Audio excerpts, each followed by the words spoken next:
Va, me avisas. Va, buenas tardes, maestra. Mi equipo está conformado por los siguientes integrantes: Rosales Espinosa Edgar, Rosales Hernández Ricardo, Rubo Arciéniga Alejandro, Saldaña Alanis Jesús David, su servidor Sánchez Cortés Diego y Torres Rodríguez Santiago. A continuación le vamos a presentar la exposición del segundo departamental del grupo 2SM24.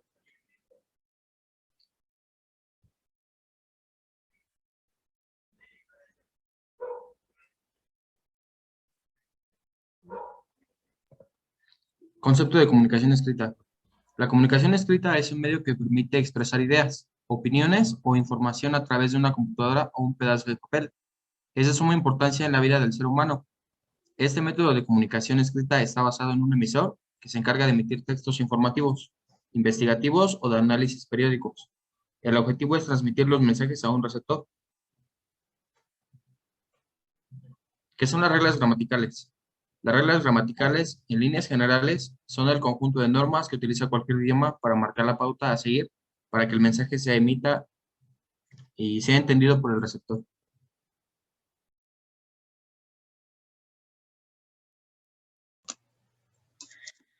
En, en nuestro idioma existen ciertas reglas gramaticales, las cuales siempre van evolucionando.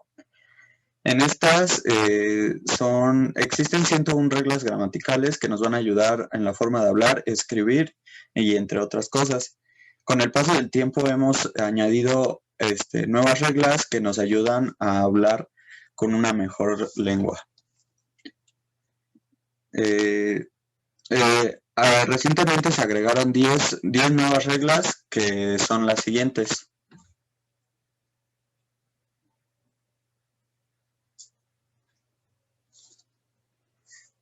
La número 91 que dice es adentro y afuera, no dentro y afuera. Sal para afuera es un pleonasmo. La siguiente dice en lugar de marketing podemos decir mercadotecnia. La número 93, con las letras E, I va la C y con las A, O y U va la Z, como ceja y zumo. Todas las palabras esdrújulas deben de llevar un acento, guión, y todos los monosílabos ya no llevan acento ni trúan. Asimismo es también y asimismo es de ese mismo modo. También está la de se puede decir 11º y 12º. La 98 dice, se usa para expresar conjetura. Tu móvil debe de estar afuera. Si es obligación, no. Debes usar menos el móvil. La número 99 es con la mayor brevedad, no a la mayor brevedad. Y la 100 y la 101 vienen conforme a las redes sociales.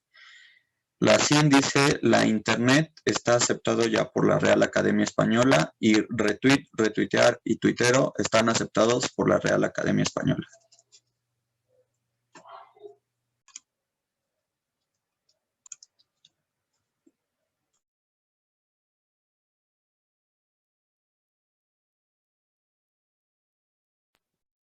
Bueno, compañeros, yo les voy a dar una pequeña introducción acerca de la historia de la imprenta. A lo largo del tiempo y en diferentes partes del mundo, la imprenta comenzó a tener evolución, yendo desde la utilización de piedras para sellar hasta el hecho de utilizar piedras que ya estaban desgastadas y que a menudo estaban junto con un anillo que se coloreaba con pigmento o barro y después se prensaba contra una superficie elástica y dúctil a fin de conseguir la impresión. Por otro lado, por ejemplo, en China hubo dos factores importantísimos que influyeron de manera favorable al desarrollo de la misma. En China, por ejemplo, la invención del papel fue lo que le ayudó y también la difusión de la religión budista en China.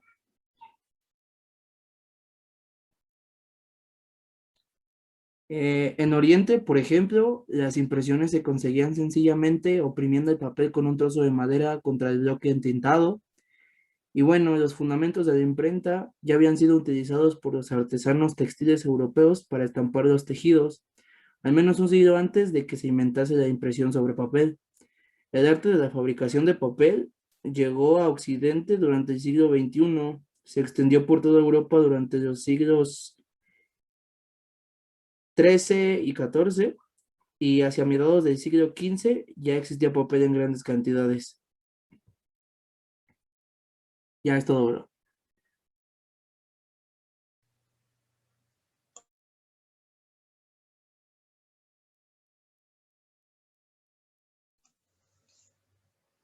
Eh, Ahora viene lo que es la historia de la imprenta, en la que dice, la evolución de la imprenta se produjo en distintos lugares del mundo y en diferentes épocas, desde las civilizaciones egipcia, griega y romana y las copias manuscritas mediante pluma o pincel, hasta la prensa moderna, han sido muchos de los factores que han influenciado favorablemente.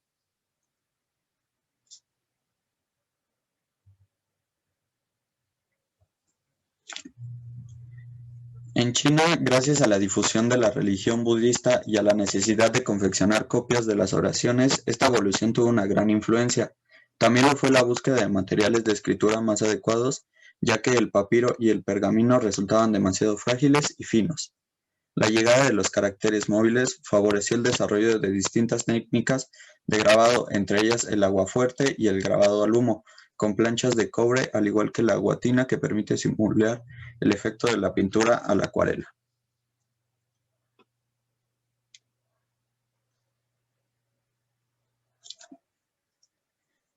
Los monjes realizaban cuidadosamente copias para las bibliotecas de los monasterios, pero esto no satisfacía la demanda de los estudiantes y de esta necesidad surgió la búsqueda de un método de reproducción de los textos rápido y barato. En las ciudades universitarias se repartían los manuscritos entre las copistas y después los volvían a unir en un solo ejemplar.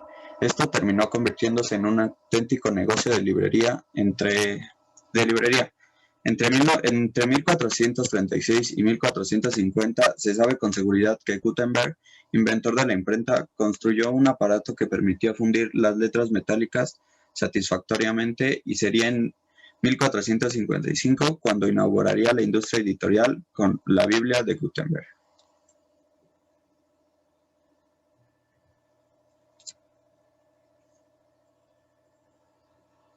La expansión del invento llegó a Italia y a Roma, y sería en 1464 cuando en Francia emplearon la técnica, y posteriormente en Oxford en 1479.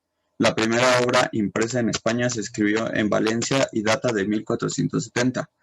La obra se titula Obres et Troves en Lahore de la Verge Maria. De Europa, el salto fue a América en los años 1553 y 1534, y se extendió progresivamente a México, Lima, Perú, Guatemala, La Habana, Santiago de Chile, Guadalajara, Santiago de Cuba y Puerto Rico ya en el 1802. En Argentina la imprenta se construyó en 1700 y en Buenos Aires empezó a funcionar en 1781.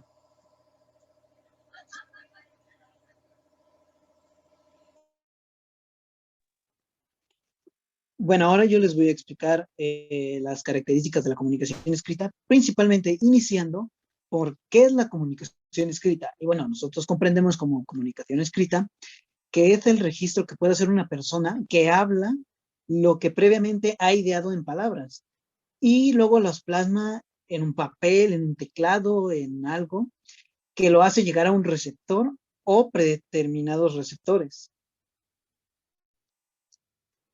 Las características de esta, bueno, es que no es simultánea, es decir, no se recibe el mensaje a medida como se va produciendo. En algunos casos sí, como por ejemplo la mensajería textil, ahí sí, porque prácticamente el mensaje es inmediato gracias a las redes y medios de comunicación. Pero no siempre sucede esto. En la antigüedad, las cartas, que eran un medio escrito, no era un medio que fuera directo y que fuera pues simultáneo en el instante, sino que a veces tardaba entre días, a veces podía tardar horas y a veces meses, dependiendo lo que de la carta y el tipo de destino a donde se tenía que llegar.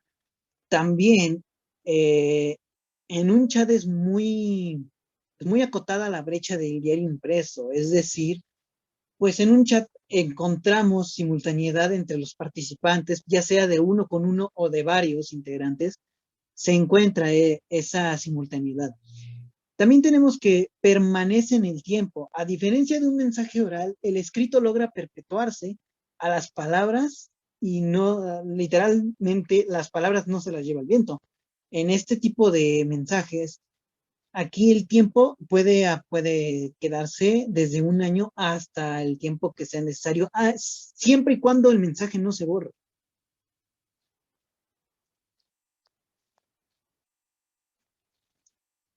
Las siguientes características es que se deben respetar las reglas. Muy probablemente nosotros, ya sea en nuestro teléfono o teclado, hay siempre un autocorrector que está regido por unas reglas gramaticales y de ortografía. Y básicamente es porque en estas características se debe de respetar esas reglas ortográficas y de gramática para que tengan un sentido y una coherencia y sea un mensaje preciso y efectivo. La distancia no es un impedimento, esa es otra característica de este tipo de comunicación. A diferencia de la comunicación cara a cara, los mensajes escritos pueden dar la vuelta al mundo a distancias que no son un problema para ellos. Es decir, nosotros podemos enviar un mensaje desde aquí hasta Medio Oriente sin ninguna interrupción de manera simultánea. Muchos mensajes se pueden enviar a largas distancias sin ninguna limitación.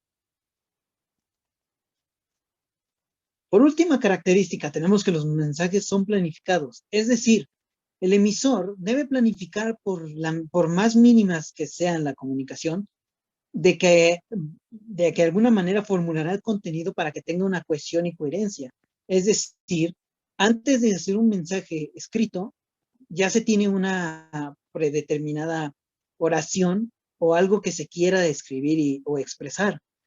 Y claro, todo esto se rige por las reglas gramaticales, como lo vimos anteriormente. Y pues la historia de la imprenta nos dejó como evidencia que es importante retomar esto para que, bueno, eso fue como la revolución y evolución hacia los mensajes escritos, porque gracias a ello tenemos, por ejemplo, los diarios, que son mensajes escritos, aunque aparentemente son de carácter público, porque, bueno, un diario puede acceder cualquier persona, pero estos vienen preescritos por alguien y aparte deben de tener una coherencia y un sentido, deben de tener algún minimalista para dar un mensaje.